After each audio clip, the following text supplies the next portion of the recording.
looking.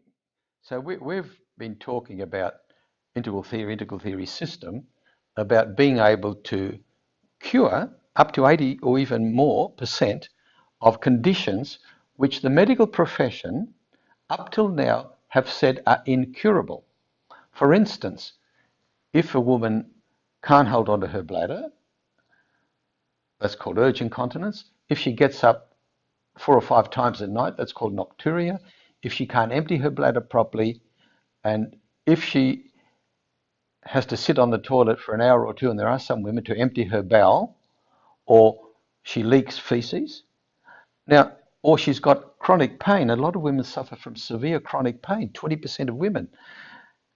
There is a general perception going back hundreds of years that this is part of being a woman, part of having children.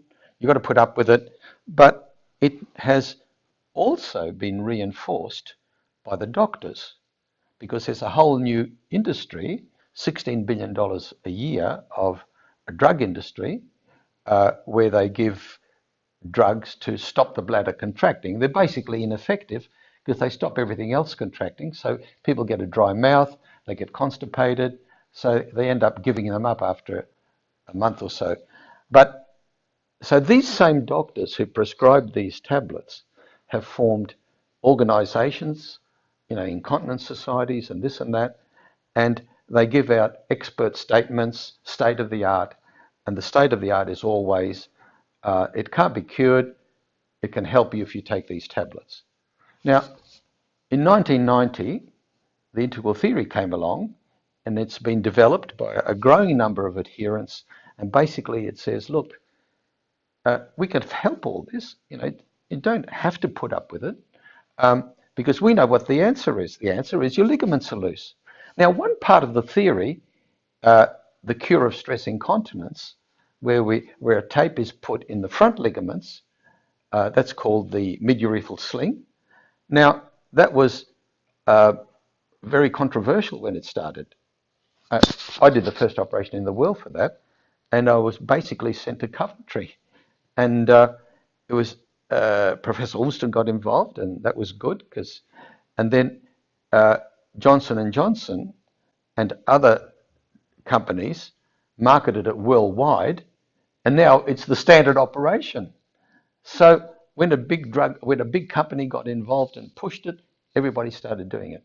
But the other parts of the theory, which are even more important, chronic pelvic pain, urgency, nocturia, obstructive defecation, not being able to open your bowel, incontinent of feces, all that can be cured by fixing the back ligament. And it's been proven again and again and again by scientific publications in peer-reviewed journals, and yet the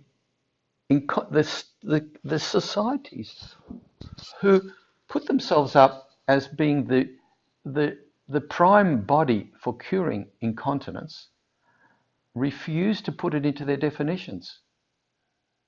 And one can only wonder why.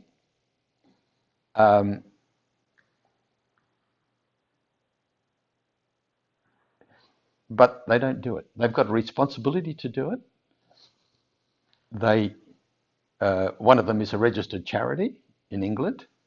As a charity, it has an absolute obligation to look at different ways of curing things. We've just had quite a vigorous exchange of emails recently where they flatly refuse to even consider that urgent incontinence or nocturia are surgically curable, even though we've sent them 1,420, one paper with 1,420 patients that refused. They didn't say, we asked them, is there anything wrong with the paper? They didn't comment on that. They just said, oh, sorry, we can't, we've got to have a continuation, we've got to have this or that, basically a non-answer. Basically, they're not going to do it, even though they have an absolute responsibility to women. The only thing that you can conclude from this, and I'm sorry to have to put it in such blunt terms, there is a conspiracy against women. 30% of women have these problems. There's a small group of mainly men who are giving definitions and other expert comments saying these conditions are not curable. I say to these people that you are engaging in a conspiracy against women, and it's got to stop.